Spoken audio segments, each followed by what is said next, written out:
You were never taught how money is actually made. You were taught how to earn it. And that difference, that single invisible gap between earning and making, is the reason most people will die working for someone else's dream while calling it a career. Think about everything you were told. Study hard, get a degree, find a stable job, save 10% of your paycheck, be patient, be honest, be grateful for what you have. You followed the instructions, you played the game exactly the way they told you to. And yet here you are, still watching the clock, still counting days to payday, still wondering why your effort never seems to close the gap between where you are and where you want to be. It is not because you are lazy, it is not because you are unlucky. It is because you were handed a map that was never designed to lead you to wealth. It was designed to make you useful, and there is a profound difference between being wealthy and being useful to someone who is wealthy.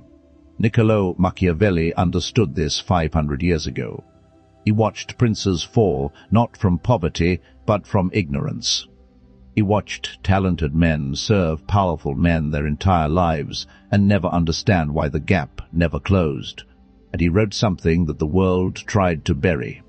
He said, "Men are so simple and so much creatures of circumstance that the deceiver will always find someone willing to be deceived." The system you were born into was built by people who understood this, and until you understand it too, you will keep being the someone they rely on. This is not motivation. This is not a pep talk. This is the hidden architecture of how money is actually built, the cold, calculated, Machiavellian blueprint that the wealthy never teach publicly, because the moment you understand it, you stop being manageable. So let us begin. Law 1. Money is not made. It is redirected. Stop thinking about money as something you create from nothing. That is the first lie they sold you. Money already exists. It is flowing right now, in rivers, in systems, in patterns so predictable that once you see them, you cannot unsee them. The question was never, how do I make money? The real question is, why is money flowing away from me and towards someone else? And how do I reverse that current?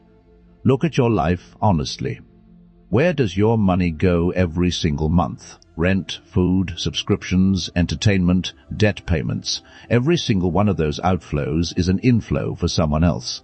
Someone woke up one day and decided to position themselves between you and something you need, and now money moves from your pocket to theirs automatically, without effort, without their presence, without their time. That is not luck. That is architecture. Machiavelli warned that the prince who does not understand his own economy will always be controlled by those who do. In financial terms, this means the moment you understand where the flows go, you stop being a passenger in the economic system and you start being the designer of it. So the first move is this. Map your outflows, every single one, and ask one question for each of them. Am I on the wrong side of this transaction? Because somewhere, right now, there is a person collecting what you are spending, and they built a system to make that collection automatic. That is the beginning of real wealth, not earning more, but repositioning yourself from the side that pays to the side that receives. Law 2. The income ceiling is not a glass ceiling. It is a mental cage. Most people accept a salary the same way they accept a height. They believe it is fixed. They believe that their income is determined by their effort, their education, their title, their years of experience. And so they negotiate for a slightly larger cage instead of questioning the cage itself. Here is the cold truth. A salary is not a reward. A salary is a transaction where someone has calculated the exact minimum they can pay you while still extracting maximum value from your labor. The gap between what you produce and what you are paid is called profit, and that profit is not distributed equally. It flows upward to the person who designed the system. Machiavelli observed that men will sooner forget the death of their father than the loss of their patrimony. What this means in modern language is that people are more emotionally attached to their money than to almost anything else. And the employer understands this. So they give you just enough stability, just enough comfort, just enough fear of losing both to keep you productive and compliant. The moment you recognize this, the salary stops feeling like security and starts feeling like a leash. A comfortable leash, perhaps. A leash that comes with benefits and paid time off. But a leash nonetheless. Breaking the income ceiling does not require you to quit your job tomorrow. It requires you to understand that time and income must be separated. As long as you only earn when you work, your income has a physical cap. You have 24 hours in a day. Even at maximum effort, that is your limit. The wealthy do not trade time for money. They build systems that trade value for money, and those systems run with or without their presence. That is the architecture you must start building, quietly, in the margins of your current life. Before you earn the freedom to leave the cage, you must first build the door. Law 3. Capital is not saved, it is constructed. Saving money is one of the greatest financial myths ever taught to the working class. The instruction to save implies that money, if left alone in a bank account, will somehow compound into wealth. But saving money in a low-interest account while inflation quietly erodes its value is not building capital. It is performing the ritual of financial responsibility while watching your purchasing power slowly bleed out. Real capital is not stored, it is constructed through positioning. Machiavelli wrote that a prince must not only be a lion, fierce and powerful, but also a fox, cunning and aware. In the economy, the lion works hard and accumulates.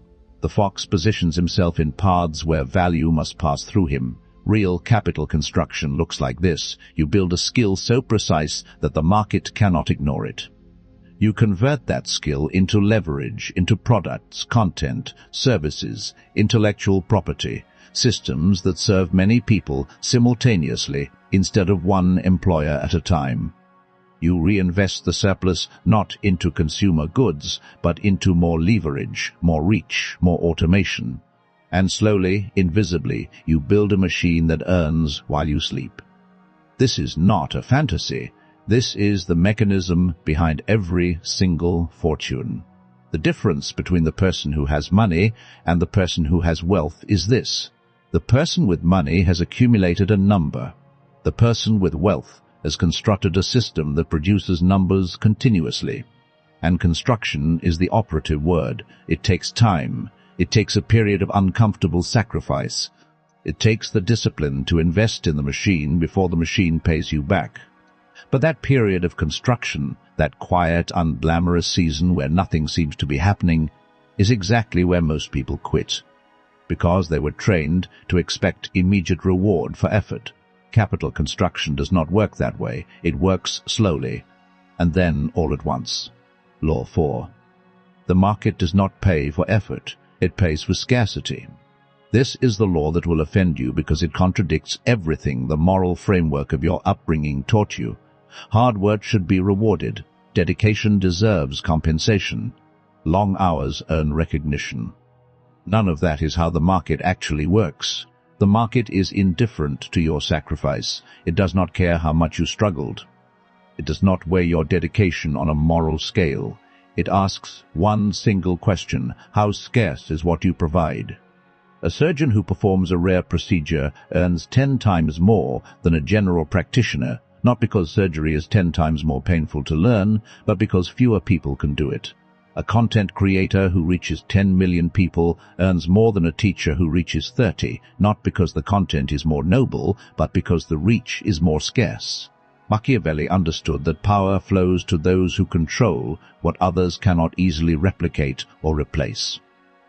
This is the law of scarcity applied to your income, and the implication is brutal. If your skill can be learned in 6 months and performed by 10 million people, you will always earn near the floor of what the market allows. Not because you are bad at your job, but because you are replaceable. The Machiavellian response to this is not to complain. It is to engineer scarcity around yourself. You combine skills in ways that are unusual. You develop expertise in intersections where few people operate. You build a reputation so specific and so strong that the market starts to perceive you as a category of one. When you become a category of one, you set your own price. Because there is no competition when no one else does exactly what you do in exactly the way you do it. This is not luck. This is deliberate design. Law 5. The psychology of price. Why cheap thinking keeps you poor. There is a pattern so deeply embedded in the working-class mindset that most people never even recognize it as a choice. It is the instinct to seek the lowest price, to celebrate the discount, to feel pride in paying less. And while frugality has its place in the construction phase of wealth, chronic cheap thinking is one of the most expensive mental habits a person can carry. Here is what Machiavelli would observe. The man who always seeks the lowest price signals to himself and to the market that he believes he cannot afford better. And the market responds to that belief by confirming it. When you refuse to pay for a great accountant and do your taxes yourself, you save $300 and lose thousands in missed deductions. When you refuse to pay for genuine mentorship and instead consume only free content, you spend years learning what one conversation could have compressed into a single afternoon. When you refuse to invest in tools, systems, or support that would multiply your output, you protect your capital in the short term and sacrifice your leverage in the long term. The Machiavellian does not confuse cheapness with discipline. He knows the difference between spending that inflates his lifestyle and investing that inflates his capacity. He is ruthlessly tight with status spending and ruthlessly generous with leverage spending. He will not lease the expensive car, but he will pay for the expensive skill. He will not buy the luxury watch, but he will buy the access that unlocks a room he could not enter before. Shift your relationship with money from one of protection to one of deployment, because money deployed toward leverage returns multiplied. Money hoarded out of fear returns nothing, and money spent on appearances returns only the illusion of progress. Law 6. Relationships are not personal, they are economic. The wealthy do not network, they build ecosystems, and this distinction is everything. Most people approach relationships the way they were taught to, with sincerity, with emotional vulnerability, with the expectation that if you are a good friend, the friendship will eventually benefit you. But the Machiavellian does not confuse personal warmth with economic architecture. Every relationship has a value exchange embedded in it, visible or invisible. The question is whether you are conscious of that exchange or not. When Machiavelli wrote that men must either be caressed or annihilated because they will avenge themselves of small injuries but cannot do so for great ones, he was mapping the emotional economy of human relationships. People remember how you made them feel, and that memory is currency. The person who makes others feel seen, capable, chosen, and respected holds a form of influence that money cannot directly purchase, but can absolutely produce. Building an economic ecosystem means surrounding yourself with people who are positioned where you want to go, who have access you currently lack, who can compress your timeline through a single introduction or a single conversation. And it means being valuable enough that those people want you inside their orbit as well. This is not manipulation. This is design. You do not use people. You identify where mutual value exists, and you architect the relationship around that exchange. And when you enter any room, any conversation, any opportunity, you carry one question silently. What can I contribute here that no one else can offer? Because the person who is always adding is never unwelcome. The person who is always extracting is always eventually removed. Your reputation for creating value travels faster than you do. And reputation, as Machiavelli understood more clearly than almost any writer in history, is one of the only assets that compounds without a transaction. Build it. Protect it fiercely. Never sacrifice it for a shortcut. Be the person who solves problems. Be the person who connects others. Be the person who adds before they ask for anything in return. Because in the economy of relationships, the one who deposits the most withdraws the most freely. And those withdrawals, the introductions, the referrals, the collaborations, the opportunities offered first, are worth more than any paycheck. Law 6. Visibility without substance is debt. Substance without visibility is poverty. Here is the paradox that traps two different types of people. The first type chases status without foundation. They spend money to look wealthy before they are wealthy. They drive the leased car, wear the expensive watch, take the luxury vacation, and post evidence of all of it. Their lifestyle is a marketing campaign for a product that does not yet exist. They are selling an image of success on credit, and the debt they accumulate, financial and psychological, grows faster than the image can sustain. The second type builds silently and refuses to be seen. They have real skills, real value, real discipline, but they are invisible. They believe that quality speaks for itself, that if they build something excellent, the world will find it. And they wait, and they keep waiting. The Machiavellian walks between these two extremes with precision. He understands that perception is a financial asset when backed by reality. He does not flash hollow status, but he also does not hide legitimate authority. He builds real substance first. Then he allows the world to see exactly as much of it as serves his positioning and no more. He controls the narrative. He decides what is known, what is mysterious, and what is withheld. Because the most powerful version of your brand is not the one that shows everything. It is the one that shows enough to create desire and conceals enough to create wonder. Learn to be strategically visible, not performatively rich, not invisibly humble.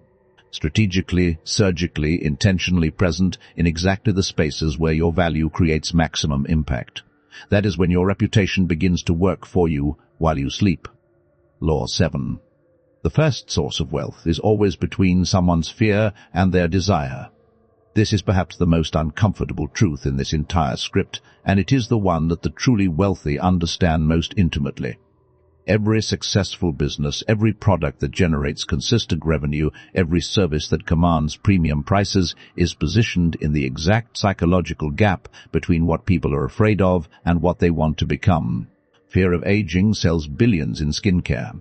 Fear of irrelevance sells luxury cars and status brands. Fear of loneliness sells dating apps and social platforms. Fear of financial ruin sells investment courses and insurance. Desire for status sells fashion empires. Desire for certainty sells financial gurus. Desire for belonging sells communities and memberships.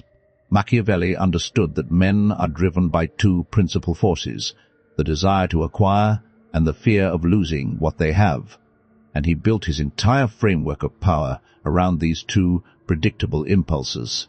To build real wealth, you must become a student of human fear and desire, not to exploit people cruelly, but to understand where genuine value is desperately needed.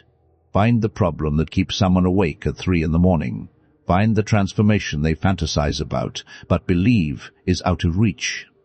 Position your skill, your product, your service as the bridge between their fear and their desire, and you will never lack for customers. The market pays generously for relief and generously for aspiration. Position yourself as the provider of either. Position yourself as the provider of both, and you will never need to chase clients again. Law 8. Leverage is the only variable that separates the wealthy from the hard-working. Two people work with equal intelligence, equal discipline, equal dedication. One becomes moderately successful. One becomes extraordinary. The difference is not talent. The difference is leverage. Leverage is the force multiplier of wealth. It is the mechanism by which one person's effort or capital produces outcomes disproportionate to the input. There are 4 types of leverage available in the modern world. Labor leverage, where other people's time and effort work inside your system. Capital leverage, where money earns money while you do nothing. Technology leverage, where code, automation, and digital systems work around the clock without salary or sleep. And audience leverage, where the trust and attention of a large group allows a single communication to create value at scale. Most people who work hard only ever access the first type, and even then they are on the wrong side of it. They are the labor being leveraged, not the architect doing the leveraging. Machiavelli wrote extensively about this, warning that the prince who relies solely on his own efforts will always be limited by his own capacity. The Machiavellian builds systems of leverage deliberately. He identifies which of the 4 types is most accessible to him given his current resources, and he begins to build inside that category. He does not wait until he has capital to start with technology leverage. He does not wait until he has an audience to start with labor leverage. He starts where he can and expands outward. Because every day you operate without leverage, you are trading your most finite resource, time, for money, when money is infinitely scalable and time is absolutely not. Law 9. Wealth compounds. So does poverty. The cruelest law of money is not that it is hard to earn. It is that wherever it already exists, it multiplies. And wherever it is absent, the absence deepens. This is not a moral judgment. It is a mechanical reality. A person with capital can invest that capital and earn returns that require no labor. A person without capital must sell their labor to survive, leaving them no time or energy to build capital. And so the gap widens not because of fairness or unfairness, but because of compounding. Machiavelli observed that fortune is the arbiter of half of our actions, but she leaves the other half to us. That other half is where you work. You cannot change the mechanical reality of compounding, but you can change which side of the compounding equation you occupy. The question is not whether compound growth is real. It is. The question is, what are you compounding? Are you compounding a skill that becomes more valuable over time? Are you compounding a reputation that opens larger doors each year? Are you compounding an audience whose trust deepens with every piece of value you provide? Are you compounding an investment portfolio whose dividends reinvest automatically? Or are you compounding debt? Are you compounding habits that erode your discipline? Are you compounding a lifestyle whose costs rise faster than your income? Every single day, something in your life is compounding. And the most important financial decision you will ever make is not where to invest your money. It is what to invest your time in. Because the returns on time, compounded over a decade, dwarf the returns on any financial instrument ever created, choose deliberately what you compound, and then protect that choice with everything you have. Law 10, the final architecture. Become the system, not the servant. Everything in this script, every law, every principle, every cold, uncomfortable truth points to this final evolution. The transition from being inside someone else's system to being the architect of your own. This is not about arrogance, it is not about domination, it is about sovereignty. The servant asks, what do they need from me? The architect asks, what do they need, and how do I build the structure that provides it at scale? The servant is replaceable. The architect is the system, and when you are the system, you do not need to fight for your place. Your place is structural. It exists by design. Machiavelli's most enduring insight was this: a prince who builds his power on the efforts of others alone builds on sand. But a prince who builds on his own strategy, his own systems, his own understanding of human nature, builds on rock. That rock is what you are constructing. Every skill you develop sharpens the architect's tools. Every relationship you build with genuine value creates load-bearing walls in your system. Every moment of discipline in the face of distraction is a foundation stone. Every piece of leverage you create is a pillar. And one day, quietly, without announcement, without a viral moment or a lottery ticket or a miracle, the structure becomes self-sustaining. Money flows in through systems you built. Influence radiates from a reputation you constructed. Time becomes yours because you designed a machine that does not require your constant presence to run. That is the real answer to how money is made, not by working harder inside someone else's blueprint, but by building your own, law by law, system by system, day by patient, strategic, relentless day. You were handed someone else's map. This is the moment you put it down and begin drawing your own. Most people will watch this and feel the weight of it. They will feel the contrast between where they are and where this knowledge points. And then they will let the feeling pass. They will return to the scroll, the routine, the comfortable numbness of playing small. But you are still here, which means something in you already knows that the map you were given was wrong. Something in you already suspects that the system was not designed for your freedom, and something in you is ready, or at least close to ready, to begin building the architecture that changes that. If you are that person, you know what to do. The knowledge is only the beginning. The application is everything. Subscribe, not as a favor, as a commitment to the version of yourself that refuses to stay manageable. And if you want to go deeper, beyond what can be said publicly, beyond the sanitized version of these truths, then you already know where the door is. Step through it, because on the other side is not more content. It is a different way of seeing everything. And once you see it, once the architecture becomes clear, once you understand not just how money moves, but why it has always moved away from you until now, there is no going back to the blindness. The only question left is whether you are truly ready, right now, today, in this very moment, to finally stop being inside someone else's architecture and start building your own.